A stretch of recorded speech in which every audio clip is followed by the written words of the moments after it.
அந்த டெல்லியில் உள்ள அந்த மாணவ மாணவிகளுக்கு சப்போர்ட் பண்ணும் விதமாக நான் இங்கே சென்னையிலேயே நம்ம விஜய் சார் நடித்த ஜனநாயகன் படத்தை பார்க்காம இருக்க போகிறேன். அது கூல் சுரேஷ் கம்மங்கூலா கேப்பக்கூலான்னு தெரியல. உடனே எவனும் கூப்பிட்டுருக்க மாட்டாங்க, ஏன்னா காசு கொடுத்துருக்க மாட்டாங்க. என் தளபதி படம் வந்து காசு கொடுத்து நீ பண்ணிதே அந்த படம் ஓடணும்னு அவசியம் கிடையாது. அதுக்கு அப்படியே பேச்ச மாத்திராப்புல கூல் சுரேஷ் என்ன சொல்கிறாப்புலன்னா, டெல்லியில் இளைஞர்கள் நீட்டுக்காக ரொம்ப கஷ்டப்படுறாங்க, அதனால் அந்த வருத்தம் எனக்கு விஜய் என்ன பிடிக்கும். இன்று சமூக வலைதளங்கள் முழுக்க ஒரே ஒரு வீடியோ தான் பயங்கரமாக ட்ரெண்ட் ஆகிட்டு வருது. ஒரு பக்கம் ஜனநாயகன் திரைப்படத்தை ரசிகர்கள் பிரம்மாண்டமாக கொண்டாடி வராங்க, இன்னொரு பக்கம் அந்த கொண்டாட்டத்தையே கேள்விக்குறியாக்கும் ஒரு வீடியோ இணையத்தில் பெரிய விவாதத்தை கிளப்பியிருக்கு.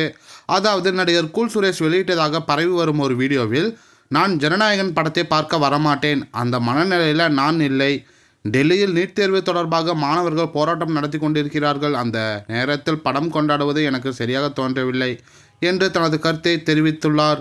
இந்த வீடியோ வெளியான சில நிமிடங்களையே சமூக வலைதளங்களில் லட்சக்கணக்கான பார்வைகளை பெற்று ஆதரவு எதிர்ப்பு கலந்த கருத்துக்கள் குவிய ஆரம்பிச்சிருக்கு. சிலர் சமூக பிரச்சனைக்கு முக்கியத்துவம் கொடுத்திருக்கிறார் என்று பாராட்டி வராங்க. மற்றொரு தரப்பு ஒரு திரைப்பட கொண்டாட்டத்தையும் சமூக பிரச்சனையையும் ஒப்பிட வேண்டாம் என்று விமர்சனம் செய்து வராங்க. இந்த நிலையில் டிவிகே ஆதரவாளரும் இன்ஸ்டா பிரபலமுமான வணக்கண்டா மாப்பிள்ள அருண் தனது சோஷியல் மீடியா பேஜில் ஒரு பதிலடி வீடியோவை ஷேர் பண்ணியிருக்காரு. அந்த வீடியோவில் கூல் சுரேஷ் கூறிய கருத்துக்கு தனது பார்வையை பதிவு செய்திருப்பதாக சமூக வலைதளங்களில் பரவலாக பேசப்பட்டு வருது. வணக்கம்டா மாப்பிள்ள, தேனியிலிருந்து கூல் சுரேஷ் கம்மங்கூலா கேப்பக்கூலான்னு தெரியல. இந்த பயவிலைட்ட ஒருத்தர் 3 மணி கேட்டிருப்பேன் போட்டிருக்கு, ஜனநாயகம் படம் ரிலீஸ் ஆகுதுன்னு நீங்கள் எந்த கெட்டப்பில் வரீங்கன்னு. உடனே எவனும் கூப்பிட்டுருக்க மாட்டாங்க, ஏன்னா காசு கொடுத்துருக்க மாட்டாங்க.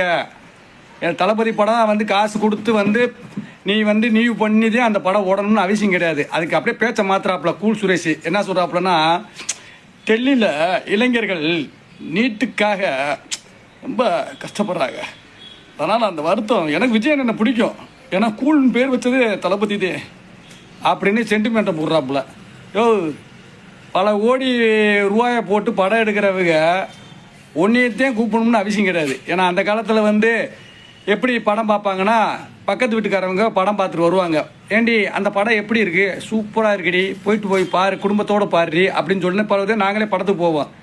இன்றைக்கி படம் எடுக்கிறவங்க இவங்களுக்கு பணம் கொடுத்து படம் நல்லா இருக்கா நல்லா இல்லையோ, ஆனால் நல்லா இருக்குன்னு சொல்லிடுவாப்பிலையாம்மா. சுரேஷ் அதை சொல்லி ஒரு 25,000 30,000 கொடுப்பாங்க போட்டிருக்கு. சித்திரவதை நீ எல்லாம் சொல்லிக்கிட்டு இருக்க. ஐயா பாக்கியராஜ் ஐயா காலமாயிட்டார்.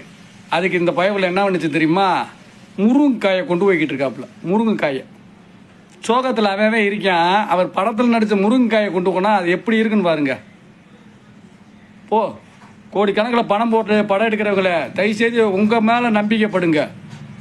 ஒருத்தன் படம் நல்லா இருக்குன்னு சொல்லி இந்த இதெல்லாம் சொன்ன பிறகுதே நீ போய் படத்துக்கு போகணுன்னு அவசியம் கிடையாது. எங்களுக்கு ஒரு டைம் பாஸ் வேணும், அதனால தான் படம் பார்க்க போகிறோம். ஒரு நல்ல கருத்துக்குள்ள படமாக இருக்கணும், அது நல்லா இருக்கணும் அப்படின்னு நினச்சி நாங்கள் போவோம். நாங்கள் சொல்லுவோம், படம் பார்க்குறவங்க நாங்கள் போய் பக்கத்து வீட்டுக்காரவங்கள்ட்ட சொல்லுவோம், அந்த படம் நல்லா இருக்குமா அப்படின்னு சொல்லுவோம். இந்த பையட்டெல்லாம் காசு கொடுத்து நீங்கள் தான் சித்திரவதை பண்ணுறீங்க. இதைத் தொடர்ந்து 2 தரப்பினரின் ஆதரவாளர்களும் கமெண்ட் செக்ஷனில் தீவிரமாக விவாதித்து வராங்க. #ஜனநாயகன், #கூல் சுரேஷ் மற்றும் #வணக்கண்டா மாப்பிள்ள போன்ற ஹேஷ்டாகுகள் ட்ரெண்ட் ஆகி வருது. இந்த விவகாரம் குறித்து உங்கள் கருத்து என்ன? கூல் சுரேஷின் கருத்து சரி என்று நினைக்கிறீர்களா, அல்லது வணக்கண்டா மாப்பிள்ள அருணின் பதிலடி சரியா? உங்களுடைய கருத்துக்களை மறக்காமல் கமெண்ட் செக்ஷனில் சொல்லுங்கள். மேலும் இந்த மாதிரியான வைரல் அப்டேட்ஸுக்கு நம்ம என்டர்டெயின்மெண்ட் கிங் தமிழ் சேனலை சப்ஸ்கிரைப் பண்ணிக்கோங்க.